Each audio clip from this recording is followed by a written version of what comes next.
Have you ever heard a story that sounds so insane it just has to be made up? Like something ripped straight out of an anime?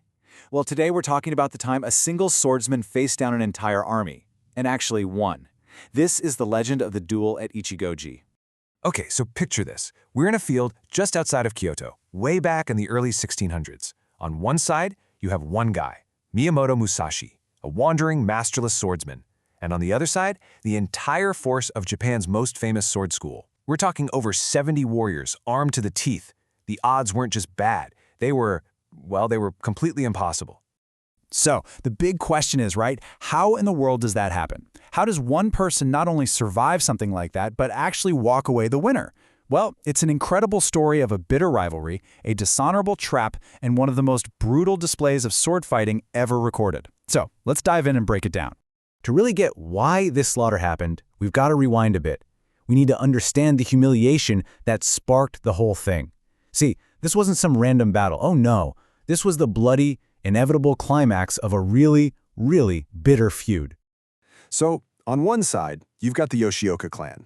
Now, these guys were the real deal. For generations, they were the official sword instructors to the shoguns themselves. They were, without a doubt, the most prestigious school in the entire country. And on the other side, Miyamoto Musashi, a ronin, basically a masterless samurai, but a duelist with a reputation that was frankly terrifying. So Musashi just rolls into the capital and throws down a direct challenge. First, he fights the head of the school, Yoshioka Seijuro, and beats him. The clan is, completely humiliated, so they put forward Seijuro's brother to try and get their honor back. Musashi defeated him too, actually killed him in the duel. So, in just 2 fights, Musashi had completely shattered the reputation of Japan's greatest sword school.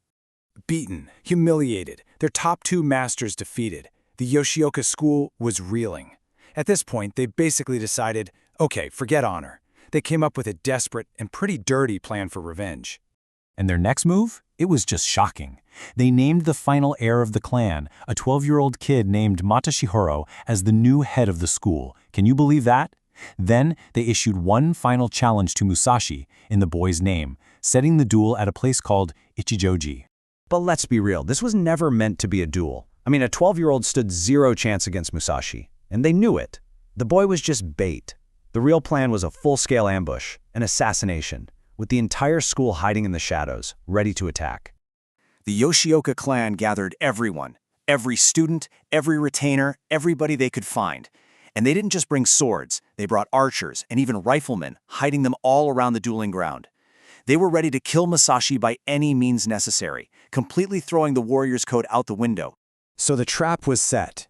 The hunters were in position, just waiting for their prey to walk right into the kill zone. But they made one massive, fatal miscalculation. They totally underestimated the strategic genius of Miyamoto Musashi. You see, Musashi was famous for showing up late to duels just to get in his opponent's heads. So what does he do this time? The one thing nobody ever expected. He arrived hours early. He hid, and he watched as the entire Yoshioka school assembled their ambush, confirming his suspicions and learning exactly where every single person was positioned.